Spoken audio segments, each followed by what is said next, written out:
One of the aspects I admire the most in Attack on Titan in terms of storytelling is that everything is there for a reason. All characters, even secondary ones, are incredibly well fleshed out and shown as active players of the intrigue in their own rights, whether it's in its portrayal of war, human relationships, or the cycles that tie the two together. Isayama does a great job of writing a story that I find very literary by nature. Laced with symbolism and parallels, it left fans eagerly searching for hidden meanings in details as small as the drop of blood on a flower. However, one thing that seems to leave everyone baffled in the fourth season of Attack on Titan is Mikasa's coldness toward Louise, a girl who admired her from a very young age. It even got to the point where she leaves her on her deathbed, with nothing but a demand to give her scarf back. Why did she do that? Is it a typical I only care about Eren move? Either way, this seems unnecessarily cruel of her. But is that all there is to Mikasa and Louise? Well, considering the aforementioned symbolic nature of Attack on Titan, I'd say the relationship deserves a bit more of a deep dive. And I think I can provide an explanation that could finally help us understand exactly why Mikasa acted the way she did. Needless to say, spoilers are ahead. Before we can get to Mikasa and Louise's actual relationship, there's some elements of the story we need to go back to, so bear with me a little.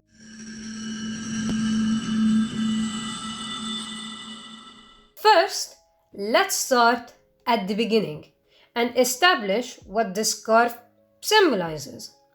We all know that it was a gift from Eren, an act of kindness to a cold and hurt Mikasa, who he just saved from the same kidnappers who killed her parents in front of her very eyes.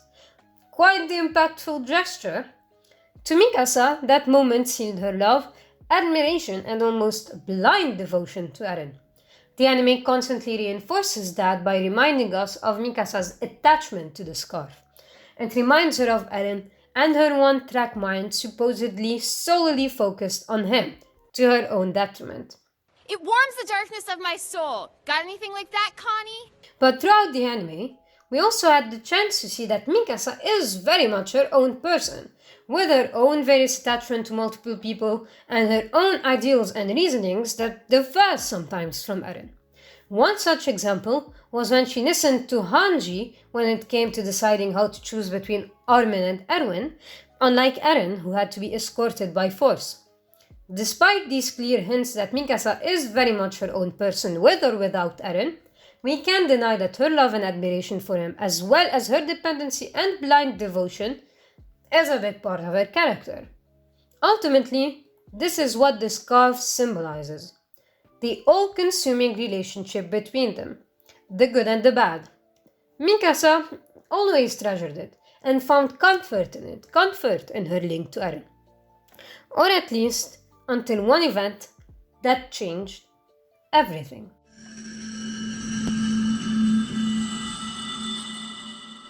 In the scene where Eren comes and severs his ties with Armin and Mikasa, he insults Mikasa, claiming she's a slave to her Ackerman tendencies and that her love and devotion to Eren is something to be despised. At that moment, Mikasa was faced with a revelation. Her actions are already predetermined by Ackerman genetics, resulting from historical events that happened long before she was born, or at least according to Eren.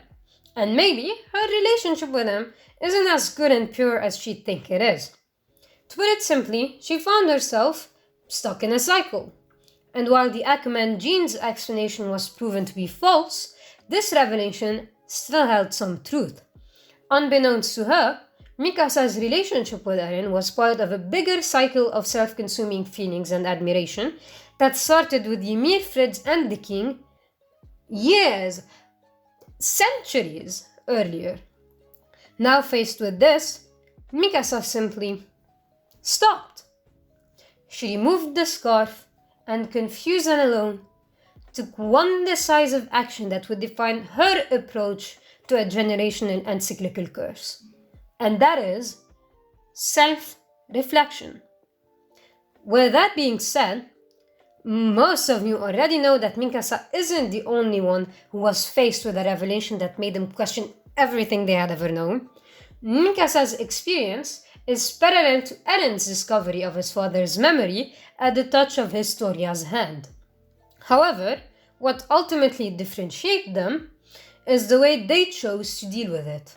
As established earlier, Mikasa's first course of action was to stop in her track and reflect on things. Eren?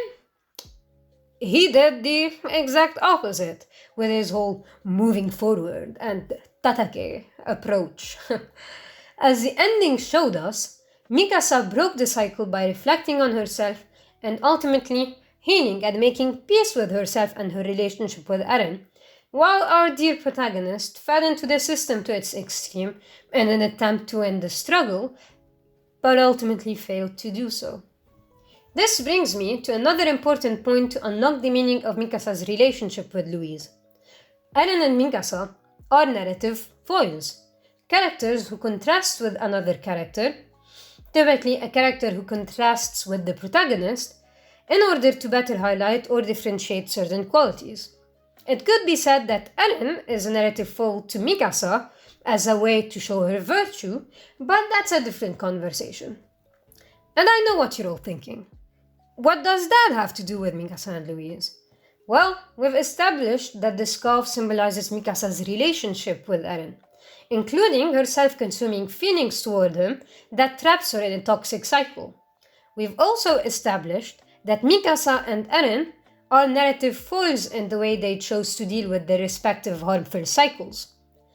That got me thinking, doesn't that also extend to their relationships with others? And here is where Louise comes in. Oh, and also Flash. Because, well, a cyclical and generational curse isn't just inherited, but also passed on. In this anime, the potential recipients of Eren's and Mikasa's legacy were, you guessed it, Louise and Floch.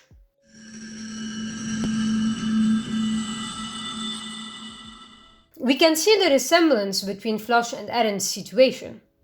They both faced a traumatic and brutal event at the hand of Marley, and each wanted to do their best to protect their loved ones.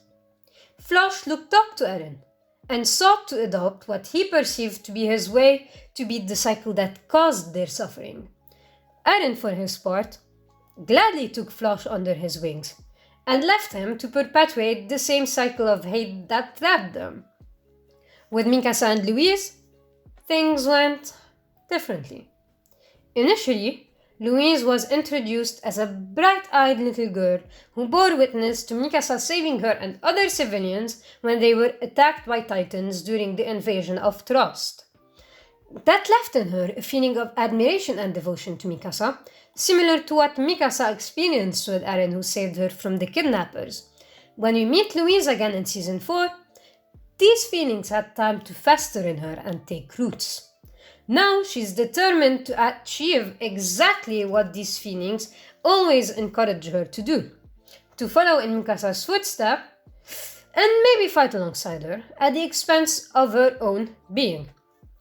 That's why she joined the Scout and the Jaegerists, because she thought that that was what Mikasa would do.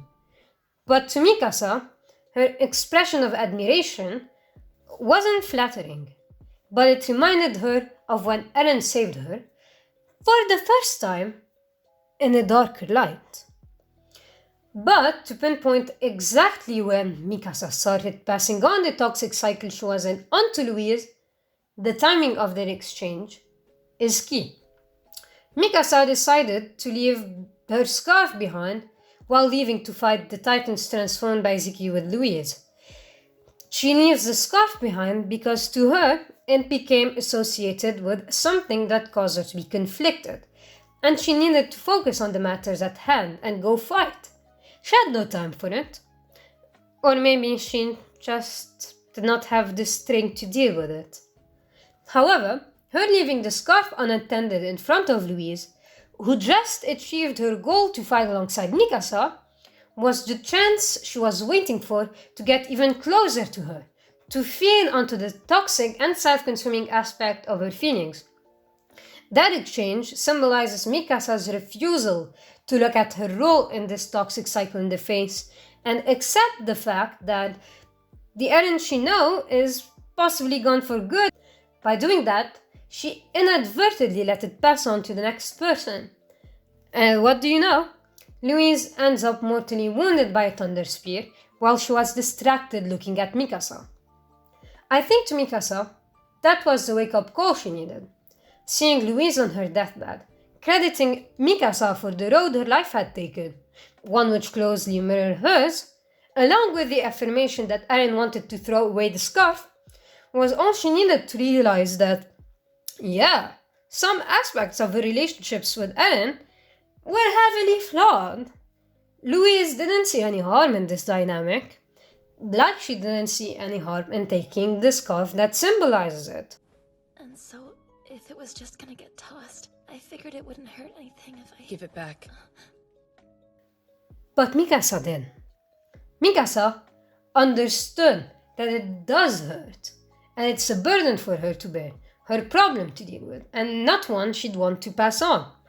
The scarf at that moment, at least, became heavy to her, not with fond memories, but with painful implications and responsibilities, which is why she doesn't wear it directly after taking it back.